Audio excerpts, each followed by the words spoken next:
When it comes to sending a loud, unmistakable message to the rest of the world, the United States doesn't rely on subtlety. Instead, it prefers to have that message delivered at 50,000 feet by a hulking metal beast bristling with nuclear warheads. Since the close of World War II, strategic bombers have remained the muscle in America's nuclear triad, and among them, a few winged legends have carved out a spot in the pantheon of military aviation. Let's take a high-altitude dive into the most iconic U.S. bombers, uncovering how the likes of the B-52 Stratofortress are still flying strong after nearly 70 years, and what the future holds with the arrival of the sleek, spooky B-21 Raider, the B-52 Stratofortress. First flying in 1952, the B-52 Stratofortress has aged like fine wine if that wine was constantly upgraded with new weapons, radar, engines, and avionics. Originally dreamed up to replace the enormous Convair B-36 Peacemaker, the B-52 was the U.S. Air Force's answer to the growing need for a long-range nuclear bomber during the Cold War. At its inception, the Air Materiel Command demanded a bomber capable of flying over 300 miles per hour at 34,000 feet, a combat radius of 5,000 miles, and an arsenal that included multiple 20mm cannons and a 10,000-pound bomb payload. But that was just the warm-up. Within a year, expectations had soared to 400 miles per hour and 12,000 miles of range, plus the very trendy addition of nuclear weapon capability. In typical Boeing fashion, they shrugged and said, "Challenge accepted." The B-52 took to the skies in 1952, and by 1957, 3 of them had completed the first non-stop jet-powered flight around the globe in just over 45 hours. That's a long haul without bathroom breaks. This mission, known as Operation Powerflight, was just the beginning. Throughout the Cold War, B-52s maintained high-altitude patrols near Soviet airspace, ready to deliver a retaliatory nuclear strike within minutes. Operations like Chrome Dome, Hard Head, and the unforgettable Giant Lance became household names if your household had a penchant for nuclear brinkmanship. However, surface-to-air missile technology quickly caught up, prompting a tactical shift. Instead of flying high, B-52s started hugging the terrain, flying low to evade radar. Imagine trying to sneak an elephant through a cornfield.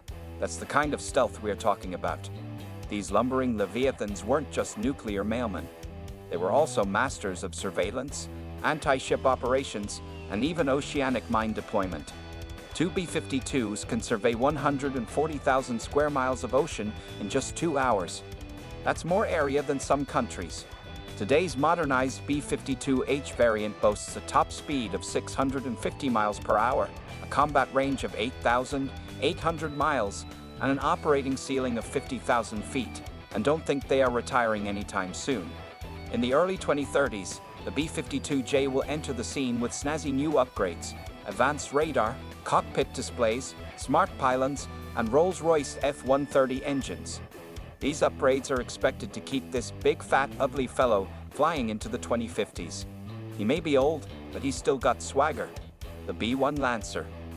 Affectionately known as the Bone, the B-1 Lancer was almost a Cold War casualty before it even got off the drawing board.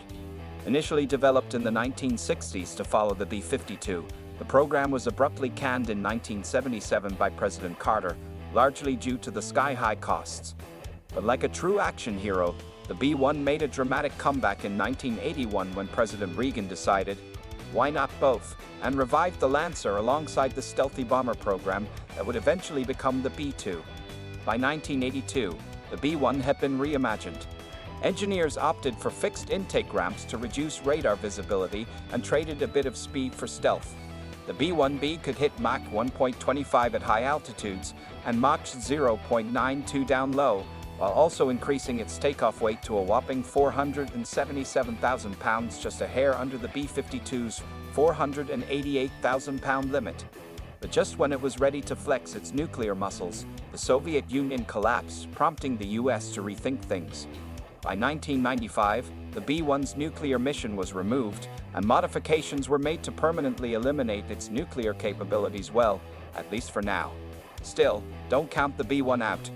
With the global stage heating up again, the Pentagon would not rule out re-nuking a few B-1s if needed. After all, why waste a perfectly good bomber when you can retrofit it with a few more boomsticks? The B-2 Spirit. Enter the stealthy rock star of the bomber world, the B-2 Spirit. Born from the ultra-secretive Advanced Technology Bomber program in 1979, this flying triangle of doom was designed with one goal in mind: don't get caught. The project was so secret that not even Congress was in the loop for years.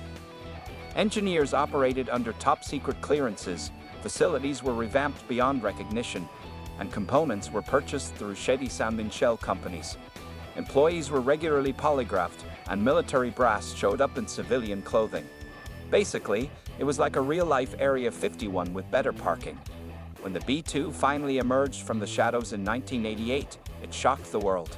Sleek, strange, and spookily quiet, this bomber was a technological marvel. Unfortunately, that stealth came with a price tag large enough to make even defense contractors wince. Each aircraft costs over $2 billion, with the entire program, including R&D and operations, racking up more than $4.17 billion per plane in today's dollars. Maintenance? Oh boy, for every hour of flight, the B-2 needs 119 hours of TLC. It requires a specially air-conditioned hangar just to rest in, and its radar-absorbent skin demands constant babysitting. But in return, it offers near invisibility, operating high enough to avoid threats while carrying nukes and precision-guided bombs. It can haul up to 80 joint direct attack munition or a couple of bunker-busting warheads deep into enemy territory before slipping away like a ghost. The downside? Only 21 B-2s exist, making each one a rare and precious stealth unicorn. The B-21 Raider. With the B-2s aging and Cold War-era bombers nearing retirement, the Air Force turned once again to Northrop Grumman for a solution. Enter the B-21 Raider, the newest addition to America's long line of Sky Warriors. First announced in 2015, the B-21 is designed to be everything the B-2 was and more while costing less. Well, relatively less. With a projected price of over $700 million per unit, the total program budget sits at a cool $23 billion for 100 aircraft over 30 years. Though its profile bears a striking resemblance to the B-2, the B-21 is in another league. It will fly higher, likely above 50,000 feet, operate with less logistical support, and enjoy an extended range without in-flight refueling. Thanks to modern material science and advanced composite manufacturing, the B-21 is almost seamless, reducing radar cross-section and maintenance alike. Its stealth capabilities are expected to be best in class, and although it may carry fewer bombs than the B-2 due to its smaller frame, quantity has a quality all its own. Just imagine 100 B-21s in the sky, each carrying a single massive ordnance penetrator. That's 100 nightmares for the price of one. The B-21 won't fly alone either.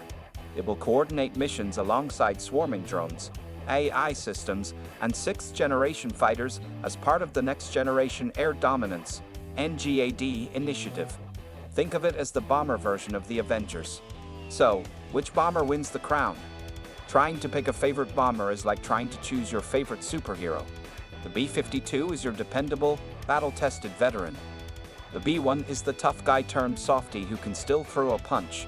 The B-2 is the brooding, stealthy ninja. And the B-21 Raider. That's the sleek, new kid on the block with all the latest gadgets and no student loans. By the 2040s, the US plans to replace its fleet of B-1s and B-2s with the B-21, solidifying it as the backbone of American strategic air power. But let's be honest, nobody really thinks the B-52 is going anywhere. That thing's going to outlive us all. If you enjoyed flying through history with us, don't forget to drop a like. It helps more than afterburners. Got a favorite bomber or just love things that go boom? Tell us in the comments below. We got more high-flying, stealth-slipping, nuke-dodging content on the way, so hit that subscribe button. Thanks for watching, and remember, in the skies of history, we're just getting started.